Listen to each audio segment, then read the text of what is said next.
Hello friends, welcome back education for all. I hope आप लोग अपनी तैयारी बेहतर ढंग से कर रहे होंगे।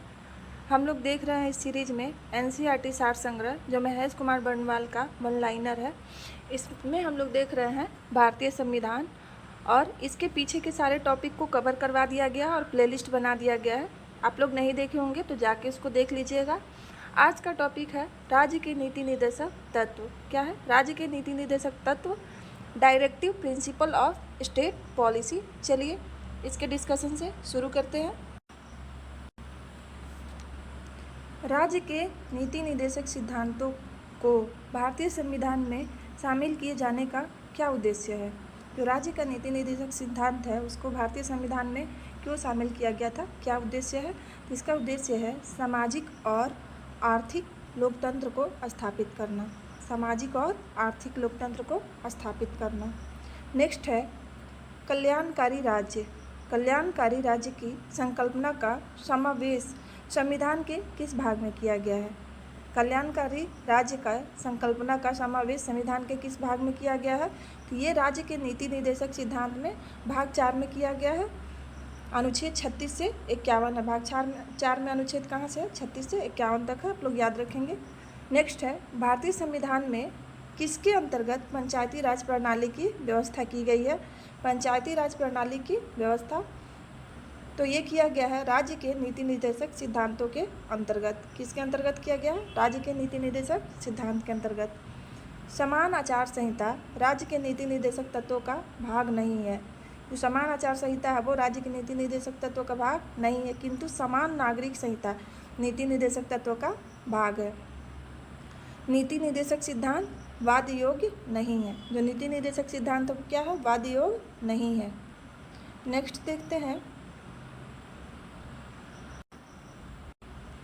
संविधान के किस अनुच्छेद में उद्योगों के प्रबंधन में कर्मकारों की भागीदारी का प्रावधान किया गया है? तो ये किया गया है अनुच्छेद 43 के क में। अनुच्छेद 43 के क में क्या है? जो उद्योग के प्रबंधन में कर्मचारी होते हैं उनके भागीदारी का प्रावधान किया गया है।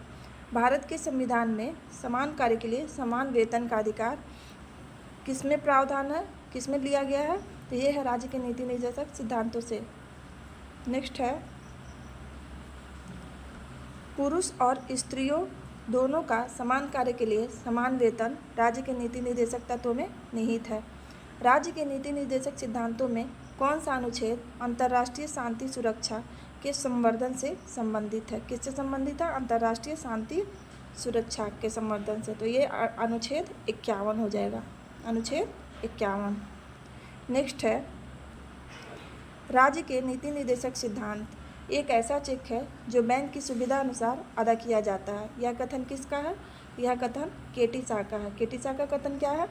कि जो राज्य का नीति निर्देशक सिद्धांत है एक ऐसा सिद्धांत है जो बैंक की सुविधा के अनुसार ऐसा चेक है जो बैंक की सुविधा के अनुसार अदा किया जाता है। अब इसके महत्वपूर्ण आर्टिकल देख लेते हैं। नीति निर्देशक तत्व में जितने भी आर्टिकल हैं, नीति निर्देशक तत्व से संबंधित महत्वपूर्ण अनुच्छेद एक एक करके देख लेते हैं।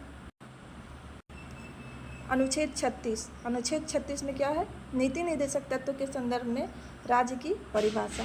नीति निर्देशक तत्व के संदर्भ में क्या है? राज्य की परिभाषा अनुच्छेद 36 में।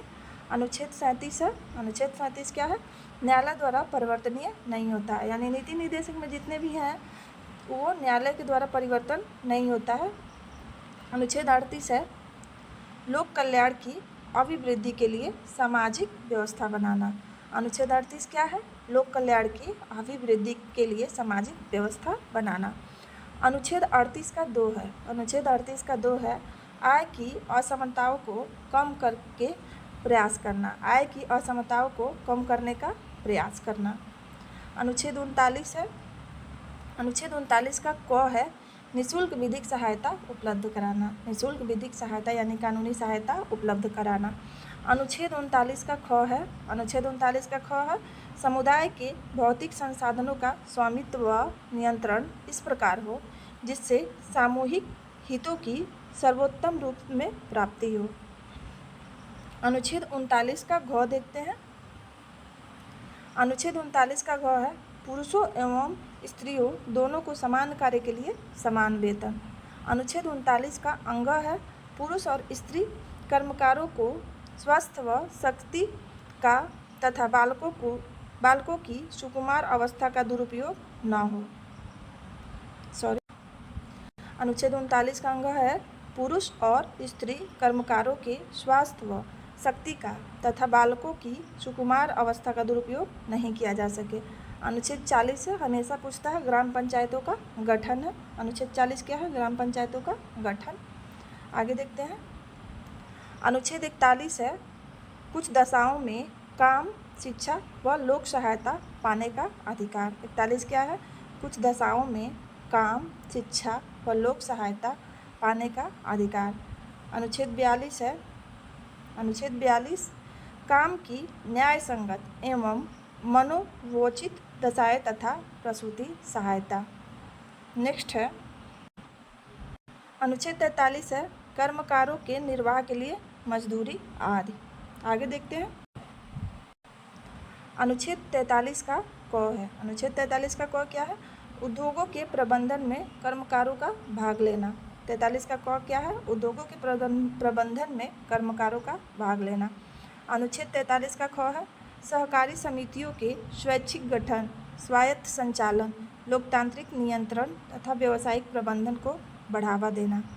अनुच्छेद 44 है सभी नागरिकों के लिए एक समान नागरिक संहिता, जो उत्तराखंड में सबसे पहले लागू किया गया समान नागरिक सिविल संहिता। अनुच्छेद 45 है। अनुच्छेद 45 क्या है? 6 वर्ष से कम आयु के बच्चों के लिए निःशुल्क एवं अनिवार्य शिक्षा का प्रावधान। अनुच्छेद 46 क्या है? SC ST दुर्बल वर्गों के शैक्षिक व आर्थिक हित की अभिवृद्धि। अनुच्छेद 47 है पोषाप्तर स्तर और जीवन स्तर। पोषाप्तर स्तर मतलब पोषण स्तर तथा जीवन स्तर और लोक स्वास्थ्य में सुधार तथा हानिकारक नशीले पदार्थों के उपभोग पर प्रतिबंध। अनुच्छेद 48 देखते हैं। अनुच्छेद 48 है गायों, बछड़ों तथा अन्य दुधारू पशुओं के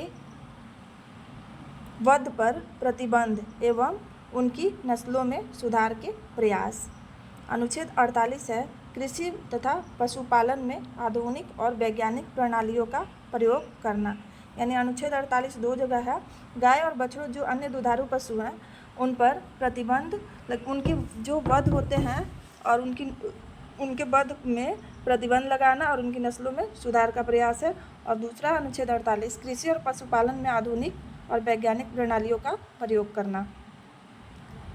48 का क होगा पर्यावरण का संरक्षण व संवर्धन और वन तथा वन्य जीवों की रक्षा। अनुच्छेद 49 है राष्ट्रीय महत्व के कलात्मक एवं ऐतिहासिक अभिरुचि वाले स्मारकों या स्थानों या वस्तुओं का संरक्षण करना। अनुच्छेद 50 है कार्यपालिका से न्यायपालिका का पृथक्करण। अनुच्छेद 51 है अंतर्राष्ट्रीय शांति व सुरक्षा की अभिवृद्धि। मूल अधिकार कानूनी रूप से मान्य है, जबकि नीति निर्देशक तत्व नैतिक एवं राजनीतिक मान्यता प्राप्त करता है। आई होप आप लोग को वीडियो पसंद आ रहा होगा तो वीडियो पूरा देखिएगा, लाइक, सब्सक्राइब और शेयर कीजिएगा अपने दोस्तों को। Thank you.